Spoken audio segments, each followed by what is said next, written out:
नमस्ते।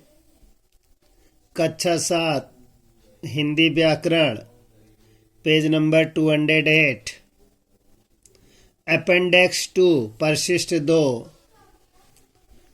वर्ष भर में जितना व्याकरण हम लोग पढ़ते हैं उस व्याकरण की एक समरी, पुनरावृत्ति समरी। हिंदी में सबसे पहले आता है भाषा। भाषा की परिभाषा होती है, भाषा वो माध्यम है जिसके द्वारा हम अपने विचारों को एक दूसरे के साथ आदान प्रदान कर सकते हैं। भाषा के दो भेद होते हैं। कुछ विद्वानों ने भाषा के 3 भेद भी बताए हैं, मौखिक, लिखित और सांकेतिक भाषा। परंतु मुख्यतः इसमें 2 ही भाषाओं का प्रचलन अधिक चलता है। अब है शब्द उत्पत्ति की दृष्टि से। अगर हम लोग शब्दों को देखें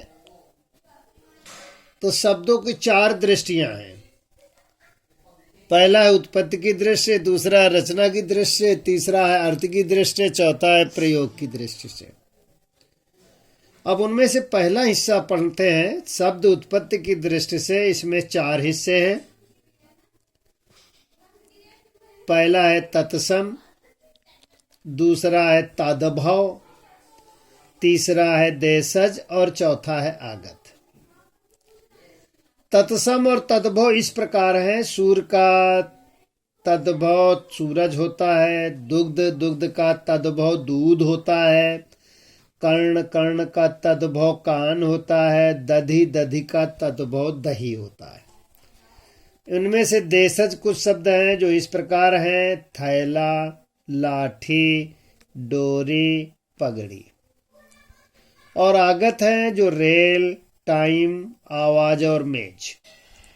शब्द की उत्पत्ति की दृष्टि में ही प्रश्न बनता है,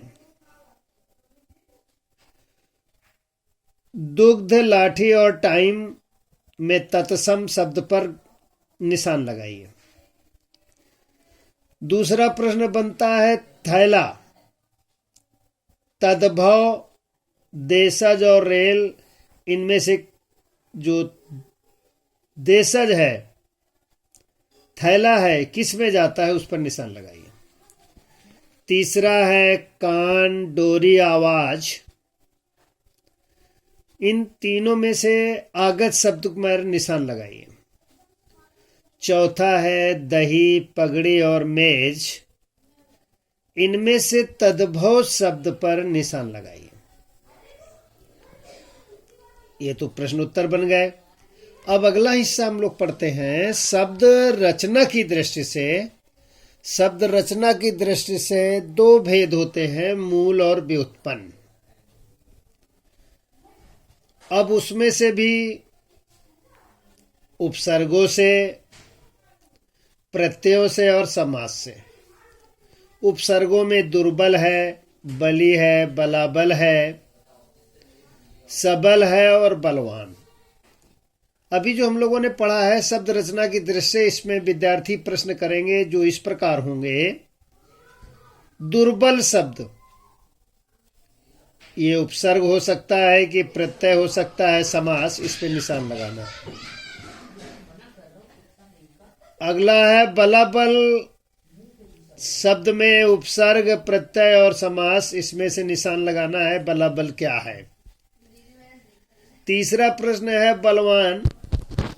बलवान में उपसर्ग, प्रत्यय और समास में निशान लगाना है कि इसमें कौन है। अब हम लोग अध्ययन कर रहे हैं शब्द का तीसरा हिस्सा अर्थ की दृष्टि से।